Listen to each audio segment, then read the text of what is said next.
Hi everyone. आज हम लोग पढ़ने वाले हैं स्टैटिस्टिक्स का फर्स्ट चैप्टर, ठीक है, जो कि है आपका इकोनॉमिक्स एंड इंट्रोडक्शन। अब आप लोग बोलेंगे सर आप शुरू कर रहे हैं स्टैटिस्टिक्स और इसमें first chapter economics and introduction क्यों है? देखिए, इकोनॉमिक्स का ही ब्रांच है स्टैटिस्टिक्स, ठीक है। तो पहले ये काफ़ी छोटा सब्जेक्ट हुआ करता था, आज ये एक मेजर सब्जेक्ट बन चुका है, ठीक है ना। स्टैट्स का इतना ज़्यादा यूज़ हो रहा है, जैसे आप लोग डाटा साइंस वगैरह सब सुन रहे हैं तो सब उसमें स्टैटिस्टिक्स ही है, ठीक है। तो अब ये बहुत बड़ा सब्जेक्ट बन चुका है, लेकिन इसमें पहले हम थोड़ा इकोनॉमिक्स समझेंगे, ठीक है। अच्छा, स्टैटिस्टिक्स को मैं शॉर्टकट में स्टैट्स बोलूंगा, ठीक है ना, तो ध्यान रखिएगा। तो ये डेफिनेशन दिया हुआ है, यानी इकोनॉमिक्स का डेफिनेशन कैसे कैसे इवॉल्व हुआ विद इन द टाइम, ठीक है ना। जैसे जैसे समय बढ़ा वैसे वैसे इकोनॉमिक्स के डेफिनेशन में चेंजेस आए हैं। तो उसी चेंजेस को हम देखेंगे कि क्या क्या डेफिनेशन बना है और अभी करंट में क्या चल रहा है बेस्ट डेफिनेशन, ठीक है। तो फर्स्ट था वेल्थ डेफिनेशन, ठीक है। इसको दिया था आपके एडम स्मिथ ने, जिसको फादर ऑफ इकोनॉमिक्स भी कहा जाता है, ठीक है, फादर ऑफ इकोनॉमिक्स। और इनकी एक बुक थी जिसको बोलते हैं हम लोग, फेमस बुक है वेल्थ ऑफ नेशंस। आप लोग मुझे कमेंट में बताइएगा ये वेल्थ ऑफ नेशन बुक्स कब आई थी, ठीक है ना, ईयर, ठीक है, आप ईयर बताइएगा। एमसीक्यू पर्पज से ये सब क्वेश्चन पूछे जाते हैं। क्या दिया था डेफिनेशन में कि economics is a science of wealth, ठीक है। इकोनॉमिक्स क्या है? एक साइंस ऑफ वेल्थ है। और वेल्थ को इन्होंने क्या डिफाइन किया कि वेल्थ वो सारी चीजें होंगी, वो गुड्स होंगे जो ह्यूमन वांट्स को सेटिस्फाई करते हैं, ठीक है ना। ह्यूमन वांट्स को जो भी गुड सेटिस्फाई कर रहे हैं उसको हम वेल्थ कहेंगे, ठीक है। तो फर्स्ट डेफिनेशन ये आया था जिसको हम वेल्थ डेफिनेशन के नाम से जानते हैं, जो एडम स्मिथ ने दिया। सेकंड आया वेलफेयर डेफिनेशन। वेलफेयर का हिंदी आप लोग जानते होंगे, कल्याण बोलते हैं। इसको दिया अल्फ्रेड मार्शल ने, ठीक है। क्या दिया डेफिनेशन में? Economics is a study of a man in the ordinary business of life, यानी जो वो बिजनेस चला रहे हैं, जो ऑर्डिनरी नॉर्मल बिजनेस वो कर रहे हैं, उसकी स्टडी करने को हम इकोनॉमिक्स कहेंगे। It inquires how he gets his income and how he use it. तो मान लीजिए जो बिजनेस वो कर रहे हैं, बिजनेस के बाद जो उन्हें प्रॉफिट हो रहा है, जो वो इनकम जनरेट हो रहा है, उनको वो कैसे यूज करते हैं अपने लाइफ में, इसके स्टडी को हम क्या बोलेंगे? इकोनॉमिक्स बोलेंगे, ठीक है ना। तो ये कहलाया वेलफेयर डेफिनेशन, ठीक है। देखिए, इसका ईयर वगैरह नहीं पूछा जाता है, सिर्फ इस बुक का ईयर कभी कभी एमसीक्यू, ये पूरा का पूरा जो चैप्टर है ये एमसीक्यू पर्पज से है, ठीक है। इससे कोई मेजर क्वेश्चन नहीं आता है, क्योंकि स्टैट्स में आगे आप मीन मोड मीडियन पढ़ेंगे, वो ज्यादा इंपॉर्टेंट है, वही एग्जाम में पूछा जाता है, ठीक है। अच्छा, इन्होंने क्या किया? शिफ्ट किया एम्फेसिस को अपने वेल्थ से वेलफेयर की तरफ, ठीक है ना। जो एडम स्मिथ वेल्थ का देके गए थे डेफिनेशन, उसको इन्होंने शिफ्ट किया वेलफेयर की तरफ, ठीक है। नेक्स्ट आता है हमारा स्कार्सिटी का डेफिनेशन। इसको दिया लायलन रॉबिन्स ने, ठीक है। डेफिनेशन क्या कहता है? Economics is the science which studies human behaviour, ठीक है, as a relation between ends and scarce ends which have alternative uses. देखिए, यही सेम जैसे ही आप माइक्रो इकोनॉमिक्स पढ़ेंगे, जो कि आपकी दूसरी बुक है ना, उसमें फर्स्ट चैप्टर जैसे ही आप स्टार्ट करते हैं तो आप इसी डेफिनेशन का क्लैरिफिकेशन सब पढ़ते हैं, इस डेफिनेशन से कैसे हम इकोनॉमिक्स को समझेंगे, ठीक है ना। तो यही डेफिनेशन यूज हुआ है आपके फर्स्ट चैप्टर में, ठीक है। इसलिए यहां मैं ज्यादा डिटेलिंग में नहीं, आपको एक एग्जांपल से समझा दे रहा हूं कि ये डेफिनेशन कहना क्या चाह रहा है।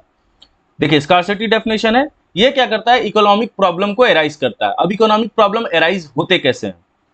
नॉर्मल मैं आपके पॉइंट ऑफ व्यू से, स्टूडेंट के पॉइंट ऑफ व्यू से बता रहा हूं। आपके भी क्या है? अनलिमिटेड वांट्स है, ठीक है ना। जैसे मान लो कोई बच्चा है, वो बोल रहा है सर मुझे हवाई जहाज, एरोप्लेन लेना है, ठीक है, ठीक है, आप ले लो एरोप्लेन, आपकी चाहत है, आपका वांट्स है, आप एरोप्लेन लेना चाहते हैं, बहुत अच्छी बात है। सेकंड बात आती है, क्या आपके पास रिसोर्सेज हैं? अब एरोप्लेन को खरीदने के लिए आपके पास कौन सा रिसोर्स होना चाहिए? मनी। तो आपके पास क्या करोड़ों रुपए हैं? करोड़ रुपए नहीं है। आप अपने पापा के पास गए कि मुझे एरोप्लेन लेना है, पापा ने बोला 100 रुपया है, 200 रुपया है, 200 करोड़ रुपया तो मेरे पास नहीं है। तो फिर क्या करते हैं हम? जहां रिसोर्सेज क्या होते हैं? लिमिटेड जहां होते हैं, तो आप क्या करते हो? रिसोर्सेज का अल्टरनेटिव यूज करते हो। तो पापा ने तो दिए आपको 100 रुपए, अब उस 100 रुपए से आप जो खिलौना होता है, टॉय वाला एरोप्लेन होता है, आप वही खरीद सकते हो, ठीक है। यानी कि नॉर्मल बात क्या है? सबके वांट्स जो है वो अनलिमिटेड है, लेकिन रिसोर्सेज जो वर्ल्ड लेवल पे देखा जाए, रिसोर्सेज क्या होते हैं? लिमिटेड होते हैं, क्योंकि सबका अपना नंबर है ना। आप बोलोगे सर 10,000 कार मेरे को खरीदना है, ठीक है, तुम्हारे पास अगर उतने पैसे भी हैं, क्या उतने रिसोर्सेज हैं, क्या उतने कार प्रोड्यूस हैं अभी वर्ल्ड लेवल पे? तो रिसोर्सेज क्या होते हैं, लिमिटेड होते हैं। अब जैसे ही रिसोर्सेज लिमिटेड होते हैं ना, उसका हम क्या करते हैं, अल्टरनेटिव यूज करते हैं। ठीक है, तो इसको डिटेलिंग में हम माइक्रो इकोनॉमिक्स के फर्स्ट चैप्टर में ऑलरेडी हम पढ़ेंगे। हमें बस डेफिनेशन समझना है कि स्कार्स, कमी है रिसोर्सेज की, लिमिटेड है रिसोर्सेज, ठीक है ना, तो उसका हम क्या करते हैं, अल्टरनेटिव यूज करते हैं। तो ये था स्कार्सिटी डेफिनेशन जो रॉबिन्स ने दिया है। नेक्स्ट आता है, और ये अभी चल भी रहा है, ग्रोथ ओरिएंटेड डेफिनेशन जो दिया प्रोफेसर एंटोनी सैमुअल्सन ने। काफी बड़ा भी है।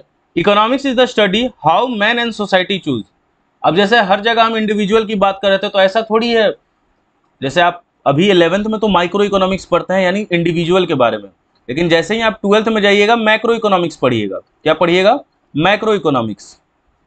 तो मैक्रो तो एग्रीगेट की बात करता है, ब्रॉड लेवल की बात करता है, कंट्री लेवल पे बात करेगा, ठीक है ना। तो इसीलिए मैन और सोसाइटी क्या चूज करते हैं, विथ और without the use of money. अब कुछ चीजें आप मनी से खरीदते हैं, आगे हम लास्ट टॉपिक में पढ़ेंगे। कुछ काम आप क्या करते हैं, मनी के लिए करते हैं, और बहुत सारे ऐसे काम है जो मनी के विदाउट भी आप करते हैं, ठीक है ना। ह्यूमन एक्टिविटी को इसलिए दो पार्ट में बांटा गया है, इकोनॉमिक और नॉन इकोनॉमिक एक्टिविटी, उसे हम समझेंगे आगे। To employ scarce productive resources which could have alternative uses, तो ये मैं आपको ऊपर समझा दिया हूं कि रिसोर्सेज क्या है, स्कार्स हैं, तो उसका हम क्या करते हैं, अल्टरनेटिव यूज करते हैं।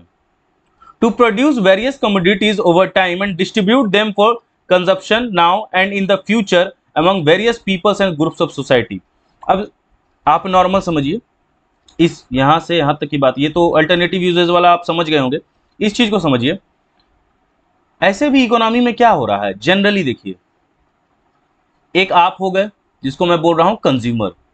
कंज्यूमर का क्या क्या होता है, जो गुड्स एंड सर्विसेज को, अब से जब भी देखिएगा G&S है, मतलब गुड्स एंड सर्विसेज, तो गुड्स एंड सर्विसेज को आप क्या करते हैं, कंज्यूम करते हो। कंज्यूम का मतलब खाना ही नहीं होता है, ठीक है ना, कंज्यूम का मतलब यूज करना भी होता है, ठीक है।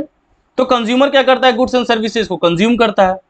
तो कंज्यूम तो कर रहे हो ना, लेकिन कोई बनाने वाला भी तो होगा। तो हाँ, तो एक और आदमी है जो है प्रोड्यूसर। प्रोड्यूसर क्या करेगा, प्रोडक्शन करेगा, किसका, गुड्स एंड सर्विसेज का, ठीक है। अब एक हो गया कंजप्शन, दूसरा हो गया प्रोडक्शन, तो तीसरी चीज भी होनी चाहिए ना, जिसको बोलते हैं हम डिस्ट्रीब्यूशन। कि भैया जो ये प्रोड्यूसर ने बनाया है, अब 100 रुपए वाला जूता बनाया कि 1000 रुपए वाला जूता बनाया, यानी कि जो भी प्रोडक्शन हुआ है ना, वो डिस्ट्रीब्यूट कैसे होगा, ठीक है ना, उसका डिस्ट्रीब्यूशन इकोनॉमी में कैसे होगा, रिच के लिए है कि पुअर के लिए है, ठीक है ना। तो दो तरीके के इसमें भी डिस्ट्रीब्यूशन होते हैं, ठीक है। अभी उतना नहीं समझना है, फर्स्ट चैप्टर है, इसे अब हमें माइक्रो में डिटेलिंग में पढ़ना है, ठीक है।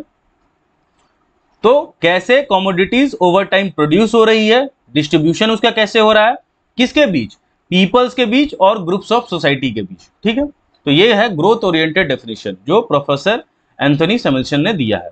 एक और है, इसी से रिलेटेड है, ठीक है ना, मतलब मान लो मैं अपने तरफ से दिया हूं, किताब में आपको नहीं मिलेगा शायद, ठीक है। इकोनॉमिक्स, एक second, economics is the study of how people and society choose to employ scarce resources that could have alternative uses, ऊपर से बहुत सारी चीजें मैच करेंगी, that could have alternative uses in order to produce various commodity that satisfy wants। Production हो क्यों रहा है, क्योंकि आपके वांट्स को सेटिस्फाई किया जाए। मान लो मैं कोई ऐसा गुड्स प्रोड्यूस कर रहा हूं, मैं कोई ऐसी चीज बना रहा हूं जो आपको पसंद ही ना है या किसी कंज्यूमर को पसंद ही ना है, तो उसका तो कोई सेल ही नहीं होगा, कोई इनकम जनरेट नहीं होगा मुझे, ठीक है। तो ये ह्यूमन के वांट्स को सेटिस्फाई करने के लिए ही मैं प्रोडक्शन कर रहा हूं या कोई चीज बना रहा हूं। And distribute them for consumption among various persons and groups of society. तो उसको थोड़ा सा मैंने शॉर्ट कर दिया है कि हम क्या कर रहे हैं, कितने जो पर्सन है उनके लिए और ग्रुप्स ऑफ सोसाइटी के लिए बना रहे हैं, और उसका डिस्ट्रीब्यूशन कैसे कर रहे हैं, ठीक है। तो डिस्ट्रीब्यूशन के बारे में आप पढ़ोगे कि कैसा कैसा डिस्ट्रीब्यूशन होता है, दो टाइप में डिस्ट्रीब्यूशन होता है, ठीक है। नेक्स्ट आता है आपका एक नॉर्मल टॉपिक दिया हुआ है, ह्यूमन एक्टिविटीज, ठीक है। इसको देखते हैं। ह्यूमन एक्टिविटीज को हमने दो में बांट दिया, एक को कहते हैं इकोनॉमिक एक्टिविटीज, दूसरे को कहते हैं नॉन इकोनॉमिक एक्टिविटीज। अब वो बचपन वाला काम नहीं करना, आप 10th पास आउट हो गए हो, अब 11th में आ गए हो, जैसे कोई चीज को पढ़ते हो, आपकी इकोनॉमिक एक्टिविटी है, नॉन इकोनॉमिक एक्टिविटी है, तो इकोनॉमिक एक्टिविटी में जो होगा उसमें ना लगा के हम बोल देंगे कि नॉन इकोनॉमिक एक्टिविटी, ऐसा नहीं चलेगा, ठीक है। तो ये किताब का लैंग्वेज जो दिया हुआ है मैंने वो पुट कर दिया है, लेकिन मैं इसको आपको अलग तरीके से भी समझा दूंगा। अंडरटेकर टू अर्न लिविंग, यानी अपनी लिविंग को चलाने के लिए आप अर्न करते हो, उसे हम इकोनॉमिक एक्टिविटी बोलेंगे। जैसे कोई वर्कर है, फैक्ट्री में काम कर रहा है, दूसरा है नॉन इकोनॉमिक एक्टिविटी, जो अंडरटेकन टू गेट सेटिस्फेक्शन, जैसे कोई टीचर है लेकिन वो अपने सन को पढ़ा रहा है। अच्छा, आप लोग बीएसटी भी पढ़ रहे होंगे, क्लास 11th में आए हैं, पहली बार सब्जेक्ट देखा होगा बिजनेस स्टडी, फर्स्ट चैप्टर पढ़ा होगा, उसमें भी इकोनॉमिक एक्टिविटी आया होगा। तो उसके अकॉर्डिंग देखा जाए, क्योंकि एक बच्चे ने मुझसे डाउट पूछा था, उसमें भी था इकोनॉमिक एक्टिविटी और नॉन इकोनॉमिक एक्टिविटी। तो उसमें उस बच्चे ने पढ़ा कि सर वो एक्टिविटी जो प्रॉफिट मोटिव के लिए होता है, क्या होता है, प्रॉफिट मोटिव के लिए, और नॉन इकोनॉमिक एक्टिविटी वो एक्टिविटी होती है जो नॉन प्रॉफिट मोटिव के लिए हो। ठीक है, नॉन प्रॉफिट मोटिव के लिए हो। तो सर सैलरी जो मिल रही है वो इकोनॉमिक एक्टिविटी में आएगी या नॉन इकोनॉमिक एक्टिविटी में आएगी? इसीलिए अब जैसे मैं समझा रहा हूं वो याद रखना, जिंदगी भर याद रहेगा। इकोनॉमिक एक्टिविटी, देखो प्रॉफिट तो है ही, इसीलिए मैं एक नया वर्ड जोड़ रहा हूं, जहां जहां मनी का इन्वॉल्वमेंट होगा, क्या होगा, मनी का इन्वॉल्वमेंट होगा, उसे हम इकोनॉमिक एक्टिविटी कह देंगे। ठीक है, ये तो याद रहेगा। अब तो सैलरी की बात नहीं बोलोगे, वेजेस की बात नहीं बोलोगे, रेम्युनरेशन की बात नहीं बोलोगे, यानी जहां पे भी मनी का इन्वॉल्वमेंट हो गया है। अब कोई टीचर बच्चे को पढ़ा रहा है स्कूल में, पैसे के लिए पढ़ा रहा है, तो वो क्या है, इकोनॉमिक एक्टिविटी है। ठीक है, नॉन इकोनॉमिक एक्टिविटी, अब इसको ऐसे नहीं बोल देना है कि सर जिसका मोटिव प्रॉफिट अर्न ना करना हो उसको नॉन इकोनॉमिक एक्टिविटी। इसमें दो वर्ड्स हम लिख सकते हैं। फर्स्ट में लिख रहा हूं लव एंड अफेक्शन, एंड दूसरा वर्ड लिख रहा हूं सोशल वेलफेयर। दोनों का एग्जाम्पल मैं आपको देता हूं। मान लीजिए आपकी मदर है, वो आपके लिए खाना बना रही है, ठीक है, क्या बदले में वो कोई पैसे चार्ज कर रही है आपसे? नहीं, यानी फ्री में आपको खाना मिल रहा है, तो वो लव एंड अफेक्शन की वजह से है। दूसरा है सोशल वेलफेयर। मान लीजिए आपको साफ सफाई काफी पसंद है, ऐसे बॉयज को तो पसंद नहीं होती है, लेकिन मान लो किसी बच्चे को या गर्ल्स को ले लो, गर्ल्स को साफ सफाई काफी पसंद होता है, तो मान लो उनका घर है ये, ठीक है, ये घर है, इसके बाहर रोड पे कुछ कचरा फेंका हुआ है, तो वो बाहर निकली कि मेरा घर है, इन्वायरमेंट साफ सुथरा होना चाहिए, ये कचरे से मुझे ही प्रॉब्लम होगा, उसने इस चीज को साफ कर दिया। तो क्या बताइए, इससे उसको कोई पैसा मिलने वाला है? नहीं। तो उसने ये जो काम किया वो सोशल वेलफेयर के लिए, सामाजिक कल्याण के लिए किया। तो ये क्या कहलाएगा, non economic activity. I hope इससे बहुत अच्छे से क्लैरिटी से समझ आ गया होगा। आगे चलते हैं। अब ह्यूमन एक्टिविटी को हमने 3 में डिवाइड कर दिया। कैसे कैसा? फर्स्ट होता है कंजप्शन। तो कंजप्शन करता कौन है? कंज्यूमर। कौन करता है? कंज्यूमर। कंजप्शन आप क्यों कर रहे हो? Use of goods and services for satisfaction of human wants, या आप अपनी चाहत, ठीक है ना, अपनी चाहत को फुलफिल करने के लिए आप क्या करते हो, गुड्स एंड सर्विसेज का कंजप्शन करते हो। जैसे आप पढ़ाई कर रहे हो तो बुक्स चाहिए, तो बुक्स का यूज कर रहे हो आप, पेंसिल का, पेन का, इनफैक्ट लैपटॉप, मोबाइल, सबका आप क्या कर रहे हो, कंजप्शन कर रहे हो। ठीक है, क्यों? अपने सेटिस्फेक्शन को फुलफिल करने के लिए। सेकंड होता है प्रोडक्शन। प्रोडक्शन कौन करेगा? प्रोड्यूसर। ठीक है, तो produce goods and services for generation. अच्छा, प्रोड्यूसर जो भी गुड्स एंड सर्विसेज बना रहा है वो किसके लिए बना रहा है? फर्स्ट याद रखिएगा, फर्स्ट वो अपने इनकम के लिए कर रहा है, अपने प्रॉफिट के लिए बना रहा है। And second, satisfy human wants, वो वही सारी चीजें प्रोड्यूस कर रहा है ना जो एक कंज्यूमर को चाहिए। जैसा कंज्यूमर डिमांड करेगा वैसा वो सप्लाई करेगा। ये सब चीज हम डिटेल में माइक्रो में पढ़ेंगे। ठीक है, थर्ड चीज है distribution. How income generated is distributed among factors of production. अब ये क्लास 10th में आप पढ़े हैं, मैं थोड़ा सा बता दे रहा हूं इसीलिए क्योंकि माइक्रो में ये चीज बार बार यूज होगी। ठीक है, आपके 12 तक ये चीज होगी, इसलिए ये चीज को भूलना नहीं है। Factors of production.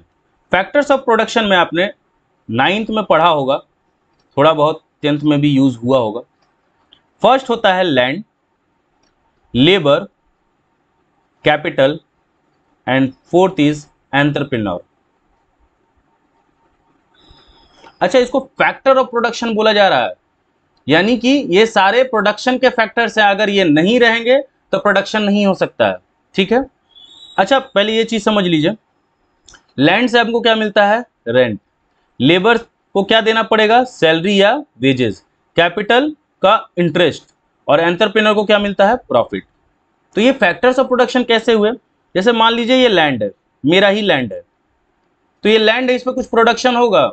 नहीं होगा, मैंने कुछ बोला ही नहीं है अभी प्रोडक्शन करने, तो होगा कैसे? सेकंड, तो यानी फर्स्ट चीज को मैंने ऐड कर दिया लैंड, और दूसरा तो मैं खुद हूं, यानी आप फोर्थ पे है एंटरप्रेन्योर।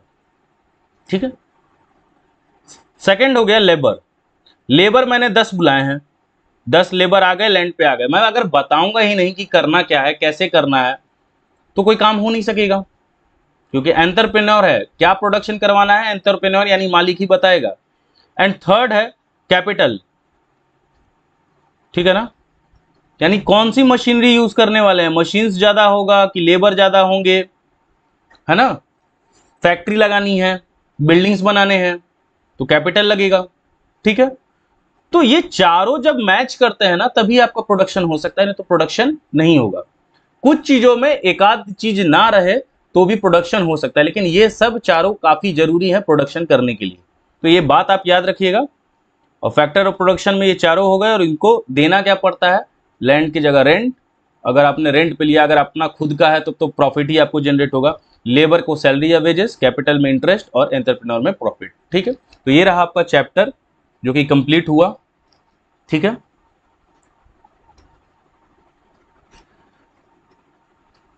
अब मैं आपको जो बता रहा हूं वो ध्यान से सुनिए। अगर कोई डाउट रह गया है आपका, तो मेरा इंस्टाग्राम का आईडी दिया हुआ है यहाँ पे, आप उस पर मुझे मैसेज कर सकते हैं। और इसकी सीरीज चलेगी, ठीक है ना, स्टैट्स की सीरीज चलेगी। तो स्टैट्स में मैं आपको दो चीजें बता रहा हूं, दो सेक्शन में ये डिवाइडेड है, एक हो गया थ्योरी, एक हो गया प्रैक्टिकल। थ्योरी आपका फर्स्ट टू 3 चैप्टर है ना, 3 ही चैप्टर्स में बस थ्योरी है, और बाद बाकी चैप्टर्स के थ्योरी नहीं है, मतलब थ्योरीज भी दी है, जैसे मीन पढ़ेंगे हम, मोड पढ़ेंगे, मीडियन पढ़ेंगे। तो 90% चांसेस होता है कि इन सब चैप्टर्स के एमसीक्यू फॉर्मेट में आपसे क्वेश्चन पूछे जाते हैं। ज्यादातर इन क्वेश्चन से आपको प्रैक्टिकल क्वेश्चन बनाने के लिए ही बोला जाएगा। इसीलिए मैं क्या करूंगा, हर चैप्टर का हर एक टाइप का जो क्वेश्चन होता है ना, वो 2-3 आपको प्रैक्टिस करा दूंगा। और अगर आपके किताब में कोई ऐसा क्वेश्चन है जो आपसे सॉल्व नहीं हो रहा है, तो आप मुझे इंस्टाग्राम पे भेज दीजिएगा। ठीक है, तो हम ऐसे करके सीरीज, और साथ साथ इसके आपका माइक्रो इकोनॉमिक्स चलता रहेगा। ठीक है ना, ऐसे माइक्रो इकोनॉमिक्स को मैं थोड़ा सा बता देता हूं, क्योंकि ये चैप्टर काफी छोटा था, इसीलिए माइक्रो इकोनॉमिक्स आप जाके चेक कीजिएगा। मैं एक डायग्राम बना रहा हूं,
इस डायग्राम को हम थोड़ा समझते हैं।